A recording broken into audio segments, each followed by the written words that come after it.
আমরা আপনাদেরকে জামাদিউল আওয়াল মাসের এই প্রথম দিনে স্বাগত জানাচ্ছি, কারণ গত পরশু চাঁদ দেখা যায়নি, তাই গতকাল রজব মাসের শেষ দিন ছিল।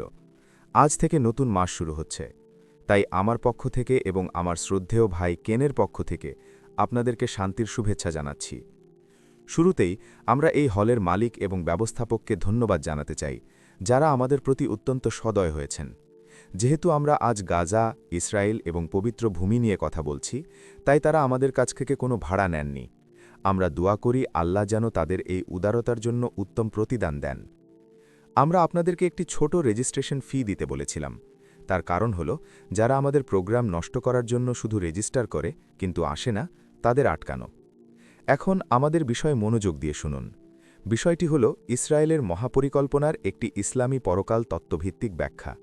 এই বিষয়ের একটি বড় দিক আছে যা আমি কুরআন থেকে আলোচনা করব, এবং একটি ছোট দিক আছে যা আমার ভাই কেন আলোচনা করবে, কারণ সে মাঠের পরিস্থিতি সম্পর্কে আমার চেয়ে বেশি অবগত। আমি আমার উপস্থাপনার জন্য 40 মিনিট সময় নেব, এবং আশা করি তা আমার জন্য যথেষ্ট হবে। কেন তার উপস্থাপনার জন্য 40 মিনিট সময় পাবে, এবং তার আরও বেশি সময় প্রয়োজন হতে পারে। এরপর আমরা প্রায় আধা ঘন্টার জন্য একটি প্রশ্নোত্তর পর্ব রাখব, যা প্রয়োজনে বাড়ানো যেতে পারে। এখন পরম সত্যের আলোকে ইসরায়েলের মহাপরিকল্পনার ব্যাখ্যা। যদি আমরা পরম সত্যের দিকে না তাকাই, তাহলে আমরা বিভ্রান্ত হতে পারি। আর পরম সত্য কুরআনে রয়েছে। আল্লাহ বলেন, এই কিতাবে পরম সত্য রয়েছে। তাই আসুন আমরা আমাদের সময়ের শুরুতে কুরআনের দিকে ফিরে যাই। আমি এমন একটি ঘটনা দিয়ে শুরু করতে চাই যা আপনাদের অনেকেরই পরিচিত। কুরআনে একটি ঘটনার বর্ণনা রয়েছে, যেখানে একজন অত্যন্ত অহংকারী শাসক, যে এক আল্লাহর ইবাদাতকারী একদল লোকের উপর চরম অহংকার এবং অত্যাচার করছিল, সে তাদের উপর চূড়ান্ত আঘাত হানার প্রস্তুতি নিচ্ছিল। তখন আল্লাহ তার এক বান্দাকে একটি পদক্ষেপ নিতে বললেন, এবং তিনি তার হাতের লাঠি দিয়ে পানিতে আঘাত করলেন। সেই লাঠির অলৌকিক গুণের কারণে পানি বিভক্ত হয়ে গেল, এবং আল্লাহর বান্দারা অর্থাৎ বিশ্বাসীরা নিরাপদে লোহিত সাগর পার হতে পারল। যখন সেই অহংকারী শাসক তার রক্তপিপাসু সেনাবাহিনী নিয়ে সাগর পার হওয়ার চেষ্টা করল, তখন পানি তাদের উপর নেমে এলো। এর আগে সে ঘোষণা করেছিল, আমিই সর্বশ্রেষ্ঠ প্রভু। আজও আমরা একই কথা শুনতে পাই, আমিই সর্বশ্রেষ্ঠ প্রভু। এমনকি ইউনাইটেড স্টেটসকেও আমার কথা শুনতে হবে। যখন সে ডুবে যাচ্ছিল, তখন ফেরাউন বুঝতে পারল যে সে সৃষ্টিকর্তা নয়। পানির নিচে সে বলল, আমি এখন বনি ইসরায়েলের প্রভুর উপর বিশ্বাস আনলাম। পানির নিচে কি ঘটেছিল তা কেউ জানে না, এমনকি সিএনএন বা আল জাজিরাও না। তখন আল্লাহর পক্ষ থেকে জবাব এলো, যখন আপনি প্রথমবার কুরআন থেকে উদ্ধৃতি দেবেন, তখন শয়তান থেকে আল্লাহর কাছে আশ্রয় চেয়ে নেবেন। আল্লাহ বললেন, এখন এখন তুমি এই ঘোষণা দিচ্ছ, অথচ এর আগে তুমি ছিলে অহংকারী ও সীমা লঙ্ঘনকারী, এবং পৃথিবীতে চরম বিপর্যয় সৃষ্টি করছিলে। আজ হে ফেরাউন, আমি তোমার নিষ্প্রাণ দেহকে রক্ষা করব। কেন? যাতে তোমার এই দেহ যখন ইতিহাসে পুনরায় আবিষ্কৃত হবে, তখন তোমার পরবর্তী প্রজন্মের জন্য একটি নিদর্শন হিসেবে কাজ করবে। কিন্তু অধিকাংশ মানুষ আমার নিদর্শন নিয়ে ভাবে না। এটি কুরআনের সূরা ইউনুস থেকে নেওয়া। আমি নিজেকে প্রশ্ন করি, তোমার দেহ পরবর্তী প্রজন্মের জন্য একটি নিদর্শন হবে, এই নিদর্শনটি কি? ফেরাউনের দেহ আবিষ্কৃত হয়েছে এবং নিশ্চিতভাবে শনাক্ত করা হয়েছে। এটি আবিষ্কৃত হয়েছিল 1897 সালে, প্রায় একই সময়ে যখন জায়নবাদী আন্দোলন প্রতিষ্ঠিত হয়েছিল। নিদর্শনটি কি হতে পারে? আল্লাহ কুরআন পাঠিয়েছেন চিন্তাশীল মানুষদের জন্য। কিন্তু কিছু মানুষ বলে, জ্ঞান একটি প্যাকেজ, এবং সেই প্যাকেজটি ইতিমধ্যেই সিল করা। আমাদের কাজ শুধু এই কিতাব আর ওই কিতাব মুখস্থ করা। কিন্তু আল্লাহ বলেন, আমি কুরআন পাঠিয়েছি চিন্তাশীল মানুষদের জন্য। তিনি আরও বলেন, আল্লাহর দৃষ্টিতে সবচেয়ে নিকৃষ্ট প্রাণী হল সেই বধির ও বোবা, যারা চিন্তা করে না। তাই যখন আমরা সেই ভুল ধারণাকে প্রত্যাখ্যান করি যে জ্ঞান একটি বন্ধ বাক্স, তখন আমরা সঠিক পথেই থাকি। আমাদের চিন্তা করতে হবে, এবং যখন আমরা চিন্তা করি এবং একটি মতামত দেই, তখন একমাত্র আল্লাহই নিশ্চিত করতে পারেন যে আমরা সঠিকভাবে ব্যাখ্যা করছি কিনা। তাই এখানে কোনো বিতর্কের প্রয়োজন নেই। তাহলে নিদর্শনটি কি হতে পারে? আমার উত্তর, এবং আল্লাহই সবচেয়ে ভালো জানেন, হলো যখন ফেরাউনের দেহ আবিষ্কৃত হবে, তখন ইতিহাসের পুনরাবৃত্তি হবে। যদি কোনো জাতি ফেরাউনের মতো অহংকার নিয়ে জীবনযাপন করে, যদি কোনো জাতি তাদের রক্তাক্ত পা এক অসহায়, এক আল্লায় বিশ্বাসী জাতির উপর রাখে এবং তাদের হত্যা করে, তাদের সাথে পোকামাকড়ের মতো আচরণ করে, তাহলে সেই জাতি ফেরাউনের পথ অনুসরণ করে ফেরাউনের মতোই মৃত্যুবরণ করবে। শেষ মুহূর্তে যখন তারা চূড়ান্ত আঘাত হানার জন্য এগিয়ে যাবে, যখন তারা ভাববে যে ইসরায়েল এখন তার সমস্ত শত্রু থেকে মুক্ত হয়ে বিজয়ী হবে এবং আমাদের সত্যের বিশ্লেষণ ইতিহাসের সাথে শেষ হবে, ঠিক সেই শেষ মুহূর্তে ফেরাউনের সাথে যা ঘটেছিল তাই ঘটবে এবং তারা ধ্বংস হয়ে যাবে। যদি কুরআনের এই ব্যাখ্যা সঠিক হয়, তাহলে আমাদের আরও অনেক অশ্রু ফেলতে হবে। আগামী মাস এবং বছরগুলোতে আমাদের আরও অনেক কষ্ট সহ্য করতে হবে, সেই সময় আসার আগে যখন ইতিহাসের পুনরাবৃত্তি হবে এবং পবিত্র ভূমি এই মিথ্যা ইসরায়েল রাষ্ট্র থেকে মুক্ত হবে। এটি ছিল মহাপরিকল্পনার বিষয়ে কুরআন থেকে আমার প্রথম আলোচনা। এখন আমি দ্বিতীয় প্রসঙ্গে যেতে চাই। ইব্রাহিম আলাইহিসসালাম হলেন ইহুদি, খ্রিস্টান এবং মুসলিম এই তিন ধর্মেরই সাধারণ পিতা। আমরা তিনজনেই ইব্রাহিমকে আমাদের পিতা হিসেবে মানি। তিনি তার পুত্রের কাছে যান, কিন্তু কুরআন সেই পুত্রের নাম উল্লেখ করেননি এবং এর মধ্যে প্রজ্ঞা রয়েছে। তিনি তার পুত্রকে বলেন, আমি স্বপ্নে দেখেছি যে আমি তোমাকে উৎসর্গ করছি, একটি মানব বলিদান। তিনি তার পুত্রকে জিজ্ঞাসা করেন, তোমার কি মত? পুত্র উত্তর দেয়, হে আমার পিতা, আপনাকে যা আদেশ করা হয়েছে তাই করুন। যখন ইব্রাহিম আলাইহিসসালাম তার পুত্রকে উৎসর্গ করার জন্য প্রস্তুত হলেন, তখন আল্লাহ তাকে ডেকে বললেন, তুমি ইতিমধ্যেই আমার আদেশ পূর্ণ করেছ। আমার আদেশে কখনোই মানব বলিদানের প্রয়োজন ছিল না। আমি চেয়েছিলাম তুমি এই পুত্রের বংশধরদের উৎসর্গকে মেনে নাও। ইব্রাহিম আলাইহিসসালাম তা মেনে নিয়েছিলেন। তাই আজ যখন আমরা কাঁদছি, আমাদের হৃদয় কাঁদছে, তখন আমাদের মনে রাখতে হবে যে আল্লাহ তাকে এটি মেনে নিতে বলেছিলেন এবং তিনি এই পুত্রের বংশধরদের উৎসর্গকে মেনে নিয়েছিলেন। এই পুত্র কে ছিলেন? কেউ একজন তাওরাত পরিবর্তন করে দিয়েছিল এবং লিখেছিল যে উৎসর্গের পুত্র ছিলেন ইসহাক আলাইহিসসালাম। কিন্তু আজ আমরা অন্য কিছুর মধ্য দিয়ে যাচ্ছি। আমাদের নবী সাল্লাল্লাহু আলাইহি ওয়াসাল্লাম বলেছেন, বনি ইসমাইলের মধ্যে শ্রেষ্ঠ হল কিনানা, কিনানার মধ্যে শ্রেষ্ঠ হল কুরাইশ, কুরাইশের মধ্যে শ্রেষ্ঠ হল বনু হাসিম এবং বনু হাসিমের মধ্যে শ্রেষ্ঠ হলাম আমি। আমাদের নবী ঘোষণা করেছেন যে আরবরা ইসমাইলের বংশধর এবং বনি ইসরায়েল বিশ্বাস করে যে তারা ইসহাকের বংশধর। এখন আমরা যা দেখছি তা হল ফেরাউনের দেহ আবিষ্কৃত হবার পর থেকে ইসহাকের বংশধররা আরবদের উপর অত্যাচার করছে এবং তাদের শয়তানের প্রতিরূপ হিসেবে চিত্রিত করছে। আজ পৃথিবীর বুকে সবচেয়ে ঘৃণিত ব্যক্তি হল একজন আরব, এবং এখন তারা চূড়ান্ত আঘাত হানার জন্য এগোচ্ছে, আর সেটাই হল গাজার গণহত্যা।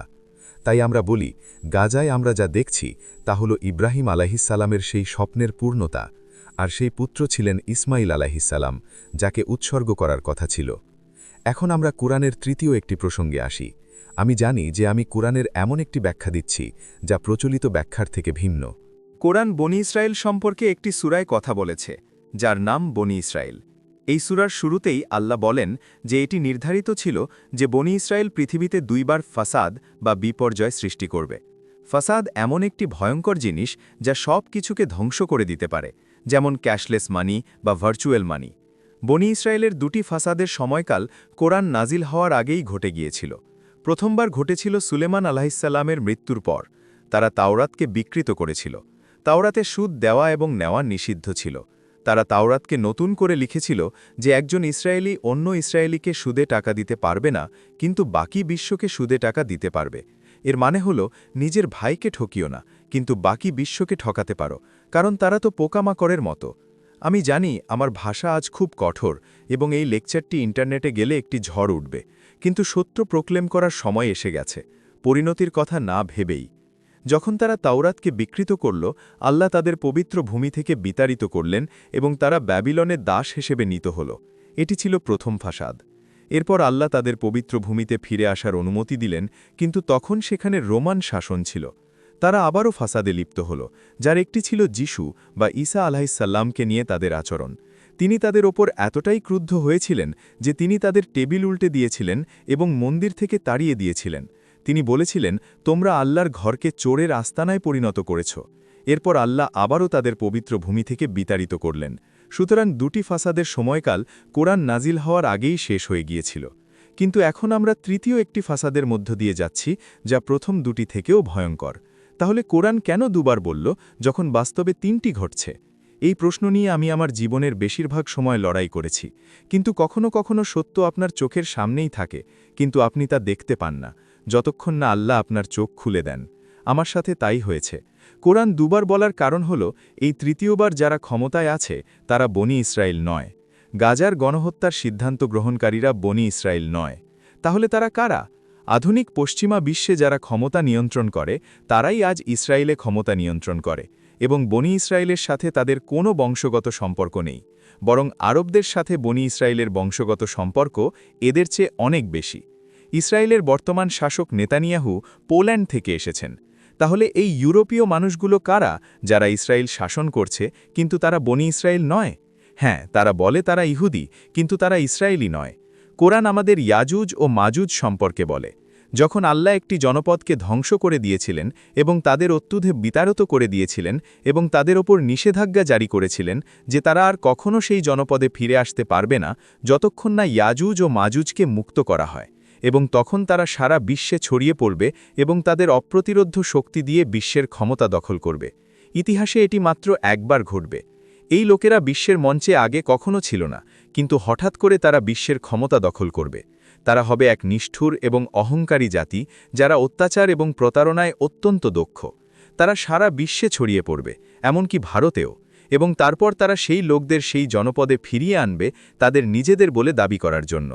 কোরআন সেই জনপদের নাম উল্লেখ করেনি। আপনাকে চিন্তা করতে হবে, আর আমি তাই করি। আর তারা আমার ওপর ক্রুদ্ধ, কারণ আমি চিন্তা করি। তারা আমার জন্যে মসজিদের দরজা বন্ধ করে দেয়, কারণ আমি চিন্তা করি। আমি বলি যে সেই জনপদ হল জেরুজালেম, এবং আমার যুক্তি হল আমাদের নাবী সাল্লাল্লাহু আলাইহি ওয়াসাল্লাম নিজেই জেরুজালেমকে ইয়াজুজ ও মাজুজের সাথে যুক্ত করেছেন, কারণ তিনি বলেছেন যে আল্লাহ ইয়াজুজ ও মাজুজকে জেরুজালেমে ধ্বংস করবেন। তাহলে কারা বনি ইসরায়েলকে জেরুজালেমে ফিরিয়ে এনেছে? উত্তর হল আধুনিক পশ্চিমা সভ্যতা। আর তাই যারা আধুনিক পশ্চিমা সভ্যতায় ক্ষমতা নিয়ন্ত্রণ করে এবং যারা আজ ইসরায়েলে ক্ষমতা নিয়ন্ত্রণ করে তারা হল ইয়াজুজ ও মাজুজ। যদি গাজার ইসলামী প্রতিরোধ আন্দোলন এই বিষয়টি জানত তাহলে তারা ভিন্নভাবে প্রতিক্রিয়া করত, কিন্তু তারা এই বিষয়টি জানে না এবং মনে হচ্ছে তারা শিখতেও আগ্রহী নয়। তাই এখন আমরা বুঝতে পারছি যে আপনার কাছে ইসরায়েলকে ধ্বংস করার ক্ষমতা নেই, কারণ এটি ইয়াজুজ ও মাজুজ। ইরানও দা করতে পারবে না। তাহলে আপনি কি করবেন? জুলকারনাইন ইয়াজুজ ও মাজুজের অত্যাচার থেকে রক্ষা পাওয়ার জন্য একটি প্রাচীর তৈরি করেছিলেন। তাই হতাশ হবেন না, কারণ আল্লাহ একদিন ইয়াজুজ ও মাজুজকে ধ্বংস করবেন, এবং তা হবে জৈবিক যুদ্ধের মাধ্যমে। তারা আমাদের ওপর জৈবিক যুদ্ধ চাপিয়ে দিয়েছে, এবং শেষ পর্যন্ত আল্লাহ তাদের জৈবিক যুদ্ধের মাধ্যমেই ধ্বংস করবেন। হ্যাঁ, অশ্রু ঝরবে, কিন্তু আশা এবং বিশ্বাসকে হৃদয় থেকে যেতে দেবেন না। আমার কথা শেষ করার আগে আমি সংক্ষেপে মসিহ অর্থাৎ দাজ্জাল সম্পর্কে বলতে চাই। আপনারা এই বিষয়টি সম্পর্কে পরিচিত। আল্লাহ তাকে সৃষ্টি করেছেন এবং তাকে প্রোগ্রাম করেছেন, কম্পিউটার ভাষায় বলতে গেলে।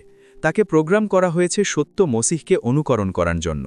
সত্য মসিহ যখন ফিরে আসবেন তিনি জেরুজালেম থেকে বিশ্ব শাসন করবেন, একটি পবিত্র ইসরায়েল রাষ্ট্র থেকে, এবং তার সাথে তার অনুসারীরা থাকবে।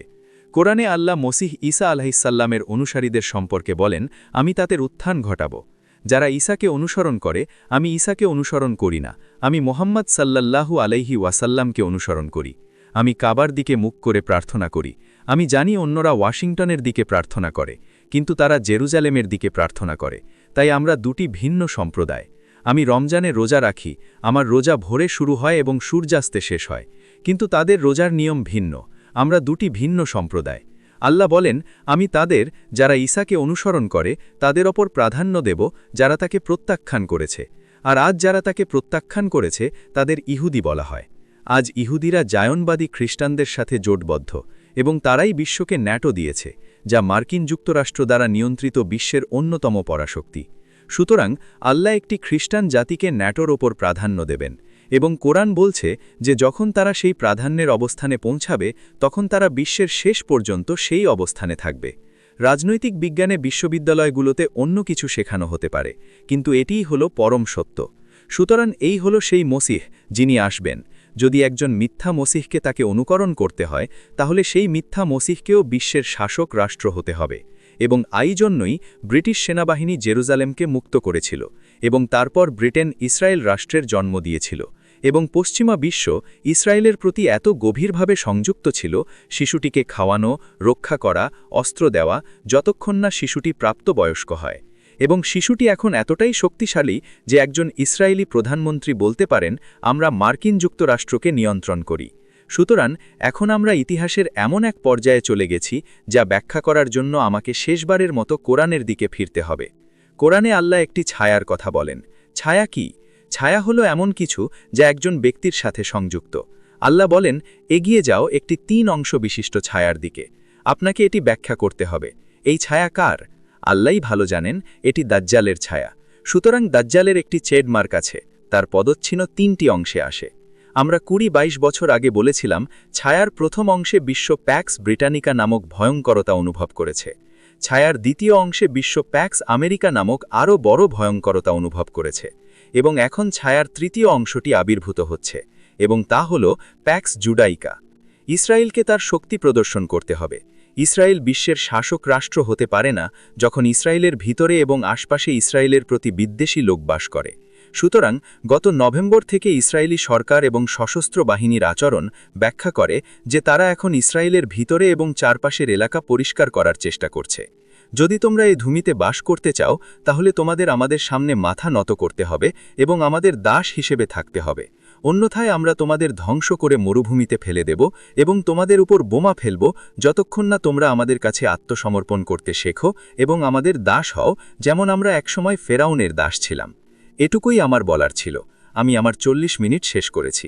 প্রশ্নোত্তর পর্বে আমার আরও কিছু বলার থাকবে। কেন, এখন তোমার পালা। শেখের কথা শুনলে আমি সব সময় শিখি, তাই আপনাকে অনেক অনেক ধন্যবাদ। আজ প্রথমে আমি আমার দৃষ্টিকোণ থেকে ইতিবাচক খবর দিয়ে শুরু করব। মানুষ জানুক বা না জানুক, আমি জানি এবং আমি জেনে খুব খুশি যে এটি আসছে এবং খুব শীঘ্রই। ইসরায়েল শেষ হয়ে গেছে। তারা কাপুরুষ এবং তারা পালাচ্ছে। তাদের দ্বৈত নাগরিকত্ব আছে। যদি এটা আপনার ভূমি হয়, যা শুধুমাত্র আপনার এবং আপনি এর দাবিদার, তাহলে আপনি কিভাবে এখান থেকে পালিয়ে যেতে পারেন? যদি না আপনি একজন কাপুরুষ হন যে আপনার বাকি ভাইদের মরার জন্য রেখে যায়। কিন্তু তারা সবাই দ্বৈত নাগরিক, তাই না? হেনরি ফোর্ড তাদের আন্তর্জাতিক ইহুদি বলে উল্লেখ করেছিলেন। যারা এই অশুভ, পরজীবী, গণহত্যা চালানো দানব সম্পর্কে সত্যি কথা বলে, তাদের সমস্যায় পড়তে হয়, আমি জানি।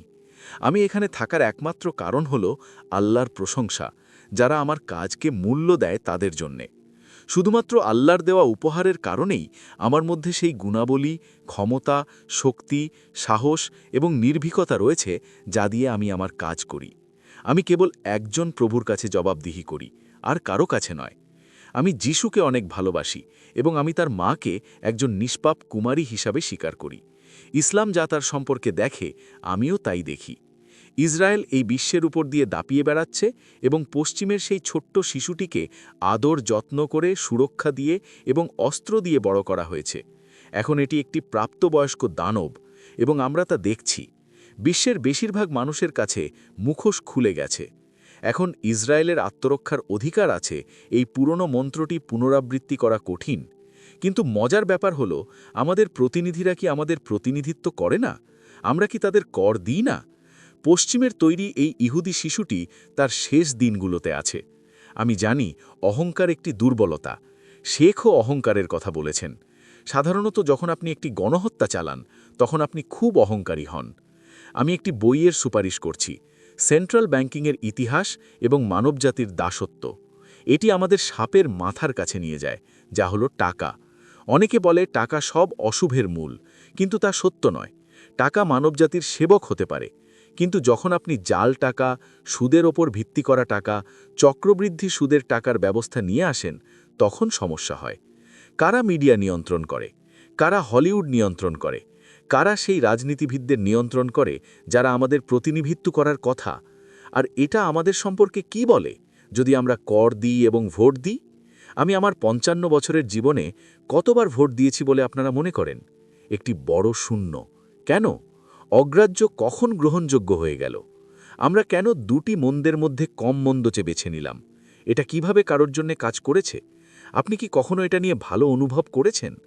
এখন আমরা নির্বাচন নামক এই লোক দেখানো খেলা দেখি। আমাদের কাছে জো বাইডেন আছেন, যার ছেলে মাদকাসক্ত এবং কমিউনিস্ট চীনের সাথে ব্যবসা করে বিলিয়ন বিলিয়ন ডলার আয় করেছে। আবার জো বাইডেন নিজেও শিশুদের অনুপযুক্তভাবে স্পর্শ করেন। অন্যদিকে আমাদের একজন নায়ক আছেন, ডনি ট্রাম্প।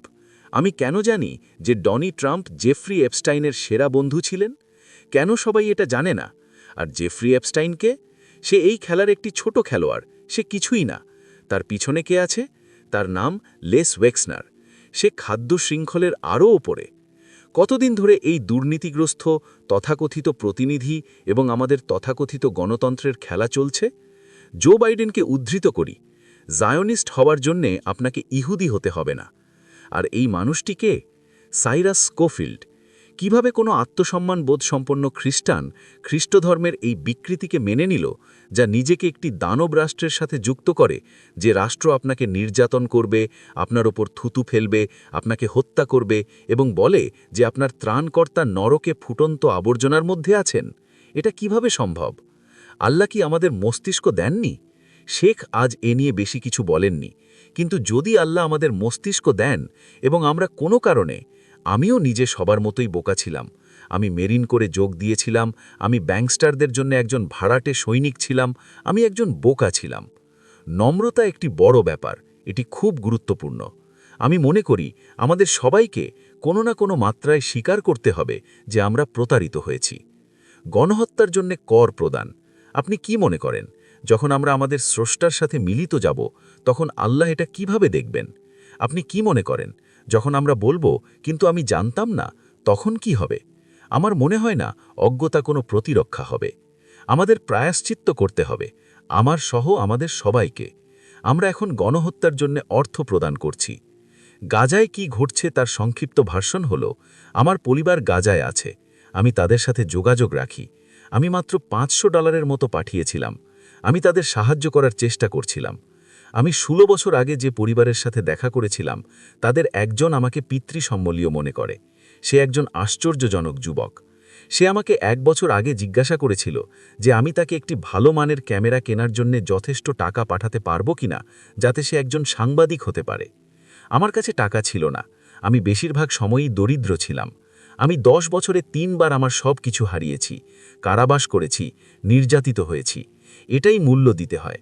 আমি রাতে ভালো ঘুমাই, আমি আল্লাহকে ভয় পাই না, আমি তাকে ভালোবাসি, আমি প্রতিদিন তার কাছে প্রার্থনা করি।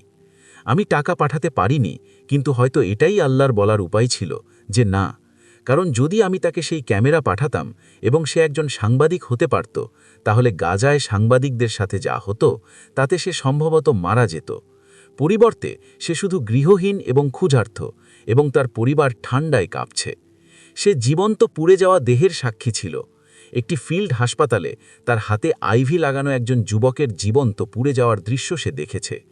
তার মা, যাকে আপনি জীবন্ত পুড়তে দেখছেন, তিনিও সেখানে ছিলেন। তারা সেই এলাকায় ছিলেন। সে যে মানসিক আঘাত পেয়েছে তা বেশিরভাগ মানুষই সহ্য করতে পারত না। ফিলিস্তিনিরা মানবতার সেরা অংশকে প্রতিনিধিত্ব করে, এবং মানবতার বেশিরভাগই তাদের প্রতি অন্ধ এবং তাদের পরিত্যাগ করেছে, যার মধ্যে লজ্জাজনক আরব এবং তথাকথিত মুসলিমরাও আছে, যারা কিছুই করেনি। তাদের জন্য লজ্জা। আমাদের একটি বড় সুযোগ আছে, এবং আমি সমাধান নিয়েই কথা বলি। গাজায় আমরা যে নৃশংসতা দেখছি, আমি ইসমাইল হানিয়ার সাথে কয়েকবার দেখা করেছিলাম। তিনি আমাকে ফিলিস্তিনি নাগরিকত্ব এবং গাজা শহরের চাবি দুটোই দিয়েছিলেন।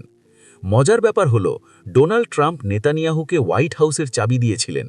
একজন যুদ্ধপরাধীকে আপনি মার্কিন কংগ্রেসের 4 বার আমন্ত্রণ জানিয়েছেন। এখানে দায়িত্বে কে আছে?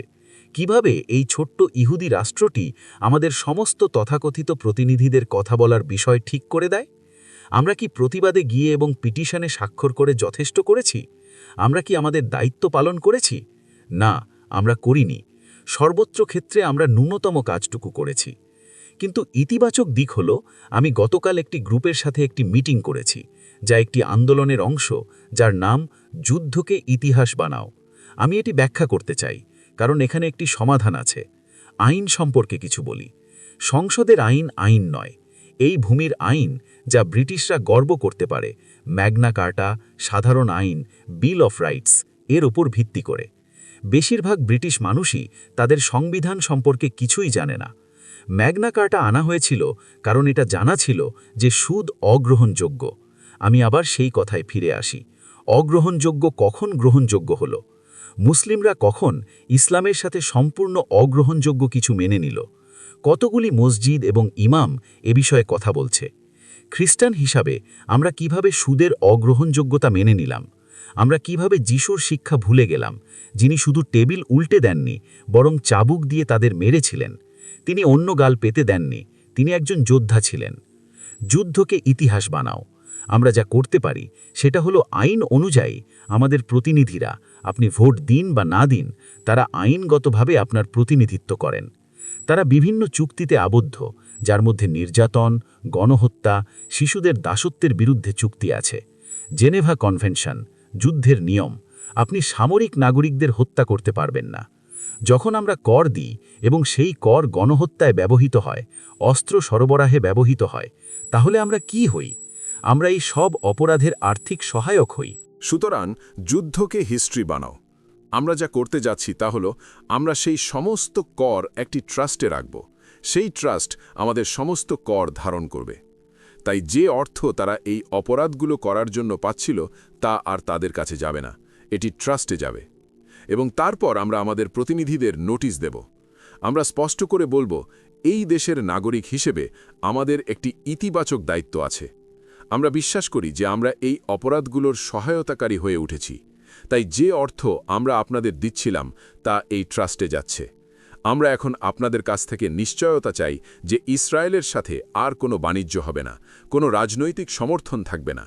যদি আপনারা এই নিশ্চয়তা দিতে না পারেন যে এই তহবিলগুলো এই অপরাধগুলোর জন্য ব্যবহৃত হবে না, তাহলে সেই তহবিলগুলো জনগণের কাছে ফিরিয়ে দেওয়া হবে, যতক্ষণ না আমরা এমন একটি সরকার পাই যা জনগণের ইচ্ছা এবং দায়িত্বের প্রতিনিধিত্ব করে। এবং আমরা যুদ্ধ শেষ করব। আমরা সমস্ত যুদ্ধ শেষ করব, আত্মরক্ষার যুদ্ধ ছাড়া। এটি এমন একটি সমাধান যা আমাদের অনেক আগে গ্রহণ করা উচিত ছিল। আমার চূড়ান্ত লক্ষ্য হল এই বিশ্বকে আমাদের শিশুদের হাতে তুলে দেওয়া, যাতে আমরা জেনুইনলি ভালো অনুভব করতে পারি। এবং আমি মনে করি আমি যা দেখেছি তাতে আমি বলতে পারি, আপনার বাচ্চাদের কত টাকা আছে, আপনার কতগুলি সম্পত্তি আছে, তাতে কিছু যায় আসে না। যদি আপনি এই বিশ্বকে আপনার বাচ্চাদের হাতে তুলে দিয়ে ভালো অনুভব করেন, তাহলে আপনার মধ্যে কিছু ভুল আছে। ফিলিস্তিনিদের শৈশব নেই, তাদের শৈশব থেকে বঞ্চিত করা হয়েছে। আমি বলি আমরা এটা শেষ করি। আমি বলি আমরা এটা এখনই শেষ করি, এই বছরই। এটি আমাদের সামনে একটি বিকল্প, এবং আমি এটি ঘটানোর জন্য আমার ক্ষমতার সব কিছু করব, এমনকি সব কিছু হারানোর ঝুঁকি নিয়েও। কিন্তু আমি একা এটা করতে পারব না, কিন্তু আমরা পারি, এবং আমাদের অবশ্যই করতে হবে। আমি ভবিষ্যৎবাণী করি, ইসরায়েল শেষ। স্যামসন বিকল্পটি ঘটবে কিনা আমি জানি না, তবে আমার মনে হয় যদি আমরা আল্লাহর সাথে সঠিক পথে থাকি, এমনকি যদি ইসরায়েল তার সমস্ত পারমাণবিক সুতরাং যুদ্ধকে হিস্ট্রি বানাও। আমরা যা করতে যাচ্ছি তা হলো আমরা সেই সমস্ত কর একটি ট্রাস্টে রাখব। সেই ট্রাস্ট আমাদের সমস্ত কর ধারণ করবে। তাই যে অর্থ তারা এই অপরাধগুলো করার জন্য পাচ্ছিল তা আর তাদের কাছে যাবে না, এটি ট্রাস্টে যাবে। এবং তারপর আমরা আমাদের প্রতিনিধিদের নোটিশ দেব। আমরা স্পষ্ট করে বলবো, এই দেশের নাগরিক হিসেবে আমাদের একটি ইতিবাচক দায়িত্ব আছে। আমরা বিশ্বাস করি যে আমরা এই অপরাধগুলোর সহায়তাকারী হয়ে উঠেছি। তাই যে অর্থ আমরা আপনাদের দিচ্ছিলাম তা এই ট্রাস্টে যাচ্ছে। আমরা এখন আপনাদের কাছ থেকে নিশ্চয়তা চাই যে ইসরায়েলের সাথে আর কোনো বাণিজ্য হবে না, কোনো রাজনৈতিক সমর্থন থাকবে না। যদি আপনারা এই নিশ্চয়তা দিতে না পারেন যে এই তহবিলগুলো এই অপরাধগুলোর জন্য ব্যবহৃত হবে না, তাহলে সেই তহবিলগুলো জনগণের কাছে ফিরিয়ে দেওয়া হবে, যতক্ষণ না আমরা এমন একটি সরকার পাই যা জনগণের ইচ্ছা এবং দায়িত্বের প্রতিনিধিত্ব করে। এবং আমরা যুদ্ধ শেষ করব। আমরা সমস্ত যুদ্ধ শেষ করব, আত্মরক্ষার যুদ্ধ ছাড়া। এটি এমন একটি সমাধান যা আমাদের অনেক আগে গ্রহণ করা উচিত ছিল। আমার চূড়ান্ত লক্ষ্য হল এই বিশ্বকে আমাদের শিশুদের হাতে তুলে দেওয়া, যাতে আমরা জেনুইনলি ভালো অনুভব করতে পারি। এবং আমি মনে করি আমি যা দেখেছি তাতে আমি বলতে পারি, আপনার বাচ্চাদের কত টাকা আছে, আপনার কতগুলি সম্পত্তি আছে, তাতে কিছু যায় আসে না। যদি আপনি এই বিশ্বকে আপনার বাচ্চাদের হাতে তুলে দিয়ে ভালো অনুভব করেন, তাহলে আপনার মধ্যে কিছু ভুল আছে। ফিলিস্তিনিদের শৈশব নেই, তাদের শৈশব থেকে বঞ্চিত করা হয়েছে। আমি বলি আমরা এটা শেষ করি। আমি বলি আমরা এটা এখনই শেষ করি, এই বছরই। এটি আমাদের সামনে একটি বিকল্প, এবং আমি এটি ঘটানোর জন্য আমার ক্ষমতার সব কিছু করব, এমনকি সব কিছু হারানোর ঝুঁকি নিয়েও। কিন্তু আমি একা এটা করতে পারব না, কিন্তু আমরা পারি, এবং আমাদের অবশ্যই করতে হবে। আমি ভবিষ্যৎবাণী করি, ইসরায়েল শেষ। স্যামসন বিকল্পটি ঘটবে কিনা আমি জানি না, তবে আমার মনে হয় যদি আমরা আল্লাহর সাথে সঠিক পথে থাকি, এমনকি যদি ইসরায়েল তার সমস্ত পারমাণবিক অস্ত্র নিক্ষেপ করে, আমার মনে হয় আল্লাহ তাদের সমস্ত পারমাণবিক অস্ত্রকে নিষ্ক্রিয় ধাতুর টুকরোতে পরিণত করে দেবেন। তাই আমি মনে করি আপনারা যারা এখানে আছেন তারা কোনো না কোনো মাত্রায় আল্লাহর সাথে সঠিক পথে আসছেন। প্রার্থনা চালিয়ে যান, আল্লাহর কথা শুনুন, তার সেবা করুন এবং জানুন যে তিনি সুদ চান না, তিনি আমাদের সন্তানদের দাসত্ব চান না। আমাদের মধ্যে সেই ক্ষমতা আছে, আসুন আমরা তা করি। ঈশ্বর আপনাদের সকলের মঙ্গল করুন। ধন্যবাদ। আমি ২০-২৫ বছর আগে এই ভবিষ্যৎবাণীটি ব্যাখ্যা করেছিলাম। আমি বলেছিলাম যে এটিকে আক্ষরিকভাবে বোঝা উচিত নয়। নদী থেকে কোনো ধাতুর পাহাড় বেরিয়ে আসবে না, এটি একটি রূপক। এটিকে বোঝার জন্য ব্যাখ্যা করতে হবে। আমি বলেছিলাম যে যখন হেনরি কিসিঞ্জার ১৯৭৩ সালের যুদ্ধের পর সৌদি আরবে গিয়েছিলেন, তখন তেলের দাম ৪০০% বেড়ে গিয়েছিল। তিনি বাদশাহ ফয়সালকে বোঝান যে আরবরা যদি কেবল একটি কাজ করে তাহলে তাদের জন্য আরও অনেক সম্পদ অপেক্ষা করছে। তা হল তাদের তেল শুধুমাত্র মার্কিন ডলারে বিক্রি করতে হবে। এটি ছিল একটি পাপপূর্ণ মিথ্যা পদক্ষেপ যা মার্কিন ডলারকে বাঁচিয়ে রাখার জন্য করা হয়েছিল। সৌদি আরব সম্মত হয়েছিল এবং তখনই পেট্রো ডলারের জন্ম হয়েছিল। এর মানে হল নদীর নিচে তেলের সাগর এখন সোনার পাহাড় হিসেবে কাজ করতে শুরু করেছে। আমি এটা ২০-২৫ বছর আগে বলেছিলাম, কিন্তু বিশ্বের কোনো প্রখ্যাত ইসলামী পণ্ডিত আমার সাথে একমত হননি। এবং এখন সেই পেট্রো ডলার মুদ্রা ব্যবস্থা থেকে, যেটা আন্তর্জাতিক মুদ্রা তহবিল দ্বারা সমর্থিত, একটি মুদ্রা ব্যবস্থা উদ্ভূত হয়েছে যেটি আধুনিক পশ্চিমের আধিপত্য নিশ্চিত করেছে। কিন্তু যখন ব্রিক্সের জন্ম হল, তখন একটি চ্যালেঞ্জ আবির্ভূত হল। রাশিয়া এবং চীন একটি বিকল্প মুদ্রা ব্যবস্থার জন্য একত্রিত হল এবং তারা ভারত, দক্ষিণ আফ্রিকা এবং ব্রাজিলকে সাথে আনতে সফল হল, আর এজন্যই একে ব্রিক্স বলা হয়। এখন সেই বিকল্পটি এতটাই শক্তিশালী হয়ে উঠেছে যে এটি এখন পেট্রো ডলার মুদ্রা ব্যবস্থাকে হুমকির মুখে ফেলেছে। তাই আমি এই মতের সাথে একমত যে এটি পারমাণবিক যুদ্ধের দিকে এগিয়ে যাওয়ার অন্যতম প্রধান কারণ। প্রশ্ন: ইমাম মাহদী এবং ইয়াজুজ মাজুজের মধ্যে সম্পর্ক কি এবং ইমাম মাহদী কখন আসবেন? ইমাম মাহদী এবং ইয়াজুজ মাজুজের মধ্যে সম্পর্ক হল, ইমাম মাহদী হলেন নবী মুহাম্মদ সাল্লাল্লাহু আলাইহি ওয়াসাল্লামের বংশধর। আল্লাহ তাকে পৃথিবীতে পাঠাবেন আল্লাহর সাথে একটি রাষ্ট্রের বৈধ মডেল পুনরুদ্ধার করার জন্য। সেই বৈধ মডেলের নাম ছিল পবিত্র ইসরায়েল এবং এটি নবী দাউদ আলাইহিস সালাম দ্বারা প্রতিষ্ঠিত হয়েছিল। তারপর তার পুত্র সুলাইমানের সময়ে সেই রাষ্ট্র বিশ্বের শাসক রাষ্ট্র হয়ে ওঠে। সেই মডেলটি পুনরুদ্ধিত হয়েছিল যখন নবী মুহাম্মদ সাল্লাল্লাহু আলাইহি ওয়াসাল্লাম মদিনায় পবিত্র রাষ্ট্র, ইসলামী রাষ্ট্র প্রতিষ্ঠা করেন। যখন সেই মডেল বিশ্ব থেকে অদৃশ্য হয়ে গেল এবং একটি ধর্মনিরপেক্ষ, ঈশ্বরহীন রাষ্ট্রের মডেল দ্বারা প্রতিস্থাপিত হল, তখন ইমাম মাহদী আসবেন সেই মডেলকে পুনরুদ্ধার করতে। কারণ ঈসা মাসিহ আলাইহিসসালাম ফিরে আসছেন এবং আল্লাহ তাকে কুরআন শিখিয়েছেন। তাই যখন তিনি ফিরে আসবেন, তখন তিনি কেবল তার অনুসারীদের কাছেই আসবেন না, মুহাম্মদ সাল্লাল্লাহু আলাইহি ওয়াসাল্লামের অনুসারীদের কাছেও আসবেন। তাই যখন তিনি এখানে পৌঁছাবেন, তখন যদি আমরা এখনও মিশরীয় প্রজাতন্ত্র, মরক্কোর রাজতন্ত্র, আলজেরিয়ার প্রজাতন্ত্র, মালয়েশিয়া এবং ইন্দোনেশিয়ার রাজার সাথে বাস করি, তাহলে এটি একটি করুণ দৃশ্য। আল্লাহর সাথে একটি রাষ্ট্রের মডেল, সেই মডেলটি মাসিহ ফিরে আসার আগে পুনরুদ্ধার করতে হবে এবং ইমাম মাহদীর কাজ হল সেই বৈধ মডেলটি পুনরুদ্ধার করা। ইয়াজুজ মাজুজের কাজ ভিন্ন। তাদের প্রধান কাজ হল বনি ইসরায়েলকে পবিত্র ভূমিতে, জেরুজালেমে ফিরিয়ে আনতে নিজেদের বলে দাবি করার জন্য। ইয়াজুজ মাজুজ প্রথমে আধুনিক পশ্চিমা সভ্যতার নিয়ন্ত্রণ নিয়েছিল, তারপর সারা বিশ্বে ছড়িয়ে পড়ে ক্ষমতা দখল করেছিল এবং তারপর ইয়াজুজ মাজুজ ইহুদিদের জেরুজালেমে ফিরিয়ে এনেছে। তারা এখন সেই মিশন সম্পন্ন করেছে। ইয়াজুজ মাজুজকে আল্লাহ ধ্বংস করবেন যখন ঈসা আলাইহিসসালাম ফিরে আসবেন। ইমাম মাহদী এবং ইয়াজুজ মাজুজের মধ্যে একমাত্র সংযোগ হল ইমাম মাহদী আরব উপদ্বীপকে মুক্ত করতে পারবেন এবং ইয়াজুজ মাজুজ তা প্রতিরোধ করতে পারবে না। ইমাম মাহদী সৌদি আরবকে সরিয়ে মক্কায় রাজধানীসহ একটি রাষ্ট্র পুনরুদ্ধার করবেন এবং ইয়াজুজ মাজুজ তা প্রতিরোধ করতে পারবে না। যখন সেই রাষ্ট্র পুনরুদ্ধার হবে, তখনই ইসরায়েলের শেষের শুরু হবে। প্রশ্ন: আপনি কি ক্রিস কাভারডেলের কাজের ব্যাপারে জানেন? হ্যাঁ, আমি ক্রিসকে চিনি। আমি তার সাথে সম্প্রতি দেখা করেছি। তিনি যুদ্ধকে ইতিহাস বানাও আন্দোলনের সাথে জড়িত। আমি তাকে ১ দশক ধরে চিনি। আমি তাকে একজন আদর্শ ইংরেজ মনে করি। তিনি জ্ঞানের ভাণ্ডার। আমরা আগামী সপ্তাহে আবার দেখা করব, যুদ্ধকে ইতিহাস বানাও এজেন্ডা এগিয়ে নিয়ে যাওয়ার জন্য। প্রশ্ন: আপনি যে বইটি উল্লেখ করেছেন তার লেখককে? স্টিফেন মিডফোর্ড গুডসন। বইটির নাম সেন্ট্রাল ব্যাংকিংয়ের ইতিহাস। প্রশ্ন: যদি ঈসা আলাইসাল্লাম তার অনুসারী খ্রিস্টানদের কাছে আসেন এবং ইমাম মাহদি মুসলিমদের কাছে আসেন, তাহলে ঈসা আলাইসাল্লাম কেন ইমাম মাহদির পিছনে নামাজ পড়বেন, যা ইঙ্গিত দেয় যে তিনি ইসলামের অনুসারী হিসেবে এসেছেন? তাহলে খ্রিস্টানদের কর্তৃত্ব মুসলিমদের চেয়ে বেশি হবে কিভাবে? প্রথমত, কুরআন সবকিছুর উপরে, এবং কুরআন ঘোষণা করে যে ঈসা আলাইসাল্লামের অনুসারী একটি জাতিকে আল্লাহ প্রাধান্যের আসনে উন্নীত করবেন এবং তারা বিশ্বের শেষ পর্যন্ত সেই অবস্থানে থাকবে। এটি কোরআন, আমি নই। সুতরাং অন্য সবকিছুকে এমনভাবে বুঝতে হবে যা কোরআনের সাথে সাংঘর্ষিক নয়। আমাদের নবী সাল্লাল্লাহু আলাইহি ওয়াসাল্লাম বলেছেন যে যখন ঈসা আলাইসাল্লাম ফিরে আসবেন, তিনি দামেস্কের একটি মসজিদে অবতরণ করবেন এবং আমাদের ইমাম সেই মসজিদে থাকবেন। মিথ্যা মাসিহের নেতৃত্বে ইসরায়েলি সেনাবাহিনী মসজিদটি ঘিরে রাখবে। তারা ইমামকে হত্যা করার জন্য প্রস্তুত থাকবে। যখন আপনি ইমামকে হত্যা করবেন, তখন ইসরায়েলের বিরুদ্ধে আর কোনো প্রতিরোধ সম্ভব হবে না। ইমাম চিনতে পারবেন যে ইনি মাসিহ ঈসা, মরিয়মের পুত্র, এবং তিনি সঠিক কাজটি করবেন। তিনি ইমাম, কিন্তু অপরজন একজন নবী এবং মাসিহ। তাই ইমাম মাসিহকে নামাজের নেতৃত্ব দেওয়ার জন্য আমন্ত্রণ জানাবেন। কিন্তু এটি একটি মসজিদ এবং নামাজটি সেই আইন অনুসারে পরিচালিত হবে না যা মুসা এবং ঈসা আলাইসাল্লামের উপর নাজিল হয়েছিল। আমাদের নামাজের পদ্ধতি ভিন্ন, যদিও প্রভু একজনই।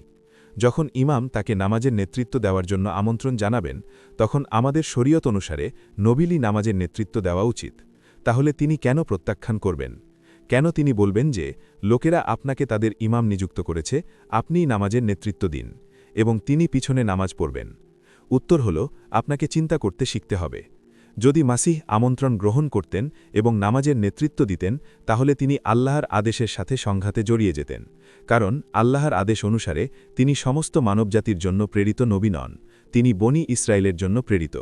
কিন্তু যদি তিনি নামাজের নেতৃত্ব দিতেন, তাহলে তিনি মোহাম্মদ সাল্লাল্লাহু আলাইহি ওয়াসাল্লামের অনুসারী এই সম্প্রদায়ের নেতা হয়ে যেতেন এবং তিনি আল্লাহর কাছে সমস্যায় পড়তেন। তাই তিনি নেতৃত্ব দিতে অস্বীকার করেন। কিন্তু যখন তিনি ইমামের পিছনে নামাজ পড়েন, তখন তিনি সমস্ত খ্রিস্টান এবং ইহুদিদের কাছে একটি শক্তিশালী বার্তা পাঠান। ইমামের পিছনে মোহাম্মদ সাল্লাল্লাহু আলাইহি ওয়াসাল্লামের উপর নাজিল হওয়া আইন অনুসারে নামাজ পড়ার মাধ্যমে তিনি বিশ্বকে বলছেন, কোরআন পরম সত্য, কোরআন আল্লাহর বাণী, মোহাম্মদ আল্লাহর রাসূল, এবং বিশ্বের প্রতিটি খ্রিস্টানকে এখন এটি মেনে নিতে হবে। এবং আলহামদুলিল্লাহ, আমার এই বৃদ্ধ বয়সে আমি কাজ করছি এবং অনেক খ্রিস্টান এখন মেনে নিচ্ছে যে কোরআন আল্লাহর বাণী। রাশিয়ার বর্তমান রাষ্ট্রপতি প্রকাশ্যে কোরআনে চুম্বন করেন। আপনি কি ট্রাম্প বা ব্রিটেনের নেতা বা ফ্রান্সের ম্যাক্রোকে কোরআনে চুম্বন করার কথা কল্পনা করতে পারেন?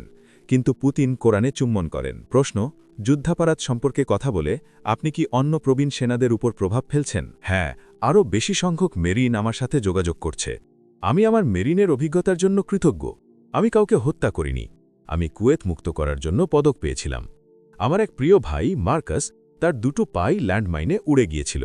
সে বলেছিল যে সে এর জন্য অনুতপ্ত নয়, কারণ এটা তাকে আজকের মানুষ বানিয়েছে, এবং সেই প্রক্রিয়ার অংশ ছিল সত্য উপলব্ধি করা। সত্য হল, আমরা ব্যাংকস্টারদের জন্য ভাড়াটে সৈনিক। আরও বেশি সংখ্যক প্রবীণ সেনা এ বিষয়ে সচেতন হচ্ছে। প্রশ্ন, আপনি কি মনে করেন যে সোনা এবং রৌপ্য মুদ্রা যুদ্ধের পরে প্রভাবশালী মুদ্রা হিসেবে ফিরে আসবে? ব্রিক্স ঘোষণা করেছে যে তাদের মুদ্রা 40% সোনা দ্বারা সমর্থিত হবে। এর অর্থ এই নয় যে আপনি সোনা এবং রৌপ্য মুদ্রা ব্যবহার করবেন। এটি গোল্ড স্ট্যান্ডার্ড। অতীতেও গোল্ড স্ট্যান্ডার্ড ছিল, কিন্তু এটি কাজ করেনি। যদিও এটি একটি প্রশংসনীয় পদক্ষেপ, আমি মনে করি না যে এর ফলে আসল টাকা বাজারে ফিরে আসবে। অন্যদিকে পশ্চিমা বিশ্ব ক্যাশলেস ডিজিটাল মুদ্রা নিয়ে আসছে, এবং আমি দেখছি মালয়েশিয়া, ইন্দোনেশিয়ার মতো মুসলিম দেশগুলো ক্যাশলেস ওয়ার্ল্ডকে স্বাগত জানাচ্ছে, যেন আমাদের কোনো ইসলামী স্কলার নেই। আমার মনে হয়, যদিও মুদ্রা ব্যবস্থা ব্রিক্স দ্বারা আক্রান্ত হচ্ছে, শেষ পর্যন্ত মহাযুদ্ধের পর ইসরায়েল সফল হবে এবং একটি ক্যাশলেস ডিজিটাল মুদ্রার বিশ্ব আসবে যা ইসরায়েল নিয়ন্ত্রণ করবে। গত নভেম্বরে আমি বলেছিলাম যে ইসরায়েল হামাসের জন্য একটি ফাঁদ পেতেছিল এবং তারা অন্ধ ছিল এবং তা দেখতে পায়নি। তারা ফাঁদে পা দিয়েছিল। ইসরায়েল তখন সেই ফাঁদ থেকে লাভবান হতে পেরেছিল। ইউক্রেনে প্রচুর অস্ত্র যাচ্ছিল। সিআইএ এবং ইসরায়েলি মোসাদ সেই অস্ত্রের কিছু অংশ সরিয়ে নেয় এবং সৌদি আরবের মাধ্যমে গাজায় পৌঁছে দেয়। ইসলামী প্রতিরোধ আন্দোলন এতটাই সরল ছিল যে তারা জানত না। তারা বিশ্বাস করেছিল যে এই অস্ত্রগুলো তাদের সমর্থকদের কাছ থেকে আসছে, যখন বাস্তবে তা সিআইএ এবং মোসাদের কাছ থেকে আসছিল। ইসরায়েল সরকার জানত যে 7 নভেম্বরের আক্রমণ আসছে। তারা ইচ্ছাকৃতভাবে আক্রমণটি ঘটতে দিয়েছিল এবং 1000-এরও বেশি ইসরায়েলি নাগরিক নিহত হয়েছিল। কেন? কারণ ইসরায়েল সরকার চাইত হামাস সেই আক্রমণটি করুক, যাতে তারা এই ঘটনাটিকে তাদের সুবিধার জন্য কাজে লাগাতে পারে। তাদের মহাপরিকল্পনা ছিল ১. ইসলামী প্রতিরোধ আন্দোলনকে ধ্বংস করা। ২. গাজার জনগণকে এমনভাবে শাস্তি দেওয়া যাতে তারা হামাসের বিরুদ্ধে চলে যায়। ৩. গাজার প্রতিটি বাঁধন ধ্বংস করে জনগণকে দক্ষিণে তাড়িয়ে দেওয়া এবং অবশেষে তাদের সিনাইয়ে ফেলে দেওয়া বা মিশরকে তাদের গ্রহণ করতে বাধ্য করা। ২. হিজবুল্লাহকেও যুদ্ধে উস্কে দেওয়া, কিন্তু তা ঘটেনি। তাই ইসরায়েল হিজবুল্লাহের উপর যুদ্ধ শুরু করে। ৩. ইরানকে যুদ্ধে টেনে আনা যাতে ইসরায়েল ইরানের পারমাণবিক স্থাপনা ধ্বংস করতে পারে। ইসরায়েল গাজায় এবং লেবাননে যথেষ্ট সাফল্য পেয়েছে, কিন্তু ইরানে এখনও পায়নি। ইরান ইসরায়েলের সাথে যুদ্ধ চায় না, এবং ইসরায়েল এবং ইরানের মধ্যে যুদ্ধ হলে বিশ্বের তেল অর্থনীতি ভেঙে পড়বে এবং ইরান একটি পারমাণবিক শক্তিতে পরিণত হবে। তাই পশ্চিমা বিশ্ব ইসরায়েলকে সংযত দেখাতে বাধ্য করেছে, কিন্তু মহাপরিকল্পনাই। ইসরায়েল যুক্তরাষ্ট্রের কথা শুনবে না, এবং অবশেষে এটা সময়ের ব্যাপার। আমি বিশ্বাস করি ইসরায়েল ইরানের পারমাণবিক স্থাপনা ধ্বংস করার জন্য ইরানকে আক্রমণ করবে। প্রশ্ন: আপনি কি জর্জ গ্যালোয়ের সাথে তার শোতে যোগাযোগ করার কথা ভেবেছেন? আমি সত্যের প্রশংসা করি। আমি জর্জের শোতে বেশ কয়েক বছর আগে ছিলাম। আমাদের মধ্যে মতপার্থক্য হয়েছিল। আমার মতে তিনি একজন বড় হিসেবে যেমন আচরণ করা উচিত ছিল তা করেননি। তার অহংকার বড় ছিল, কিন্তু আমি শুনেছি যে তার অহংকার কমেছে এবং আমি তার মঙ্গল কামনা করি। যদি তিনি আমাকে তার শোতে ডাকেন, আমি যাব। যুদ্ধকে ইতিহাস বানাও এর মতো বিষয়ে আমরা একসাথে কাজ করতে পারি। আমি এই মাসের শেষ পর্যন্ত এখানে আছি। যদি কেউ জর্জ গ্যালোয়ের সাথে একটি আলোচনার ব্যবস্থা করতে পারে তাহলে আমি খুশি হব, কারণ তিনি একজন অত্যন্ত সাহসী মানুষ এবং তিনি অত্যাচারীর বিরুদ্ধে ইমেন্স সততা দেখিয়েছেন। আমরা ইতিহাসের একই দিকে আছি। ইসমাইলের বংশধরদের মুছে ফেলার বিষয়টি কি আরবদের সামগ্রিকভাবে বোঝায়? হ্যাঁ, আরবরা ইসমাইলের বংশধর, তাই ইসমাইলের বংশধরদের উৎসর্গ হল আরবদের ধ্বংস। ট্রাম্প বা কমলা হ্যারিস নির্বাচিত হলে কি পার্থক্য হবে? কার্যকরভাবে কোনো পার্থক্য হবে না। কমলা হ্যারিসের একজন ইহুদি স্বামী আছে, সে একজন রাজনৈতিক পতিতা। অন্যদিকে ট্রাম্প জেফ্রি এপস্টাইনের সেরা বন্ধু ছিল। সে ইয়ামাকা পড়েছে এবং ইহুদি রাষ্ট্রের কাছে মাথা নত করেছে। সে একজন দেশদ্রোহী। সুতরাং এটি দুটি মন্দের মধ্যে একটিকে বেছে নেওয়ার মতো। কোনো আসল পার্থক্য হবে না। নগদবিহীন অর্থ একটি ফাঁদ, কিন্তু ব্রিক্স ক্রিপ্টোকারেন্সি ব্যবহার করার পরিকল্পনা করছে। আপনার মতামত কি? রাশিয়া এখনও এমন কিছু খায় যা হারাম। মসিয়া ফিরে এলে তা হারাম হবে। রাশিয়াকে এখনও অনেক দূর যেতে হবে এটা বোঝার জন্য যে মিথ্যা টাকা ব্যবহার করা হারাম। যখন আমরা পাকিস্তান, ইরান, মিশরের মতো মুসলিম দেশগুলোকেই বোঝাতে পারছি না যে স্বর্ণ, রৌপ্যই আসল টাকা, তখন আমরা কিভাবে আশা করতে পারি যে চীন এবং রাশিয়া তা বুঝবে? আমরা সবাই একমত যে ভগ্নাংশ রিজার্ভ, কাগজি মুদ্রা, চক্রবৃদ্ধি সুদ এগুলো সব ভুল। ক্রিপ্টো একটি অন্তর্বর্তীকালীন সমাধান হতে পারে। তারা অর্থনীতিকে ধ্বংস করছে। আমরা এমন এক সময়ের দিকে যাচ্ছি যেখানে এক ঠেলাগাড়ি পাউন্ড দিয়ে এক টুকরো রুটি কিনতে হবে। ক্রিপ্টোর একটি সুবিধা হল এটি বিকেন্দ্রীকৃত। কেন্দ্রীয় ব্যাংকগুলোই আমাদের হত্যা করছে। বিকেন্দ্রীকরণ জালিয়াতি রোধ করতে পারে, কিন্তু বিটকয়েনও দুর্নীতিগ্রস্ত হয়েছে। তবে এটি একটি বিকল্প যা জালিয়াতি এবং সুদ থেকে মুক্ত হতে পারে। আমরা আজ রাতে এই অনুষ্ঠানটি দুটি কারণে আয়োজন করেছি। ১. আমরা আপনাদের মনে এবং বাইরের বৃহত্তর দর্শকের কাছে গাজা এবং পবিত্র ভূমিতে যা ঘটছে তা সম্পর্কে স্বচ্ছতা আনতে চেয়েছিলাম, এবং আলহামদুলিল্লাহ আমি বিশ্বাস করি আমরা আজ রাতে তা করেছি। ২. আমরা চাই না যে আপনাদের হৃদয় হতাশায় ভরে যাক। আমরা চাই আপনারা এই বিষয়টি সম্পর্কে স্বচ্ছতা পাওয়ার পর আপনাদের হৃদয়ে আশা রাখুন। সত্য অবশেষে মিথ্যার উপর এবং ন্যায়বিচার অন্যায় ও অত্যাচারের উপর বিজয়ী হবে, এবং আমি বিশ্বাস করি আমরা আজ রাতে তা অর্জন করেছি। আমরা আল্লাহর প্রতি এবং জাবেদের প্রতি কৃতজ্ঞতা জানিয়ে শেষ করতে চাই, যিনি এত সদয় হয়ে এই হলের মালিকদের কাছ থেকে বিনামূল্যে হলটি পেতে সাহায্য করেছেন। আল্লাহ তাদের সকলের মঙ্গল করুন, এবং আপনাদের ধন্যবাদ।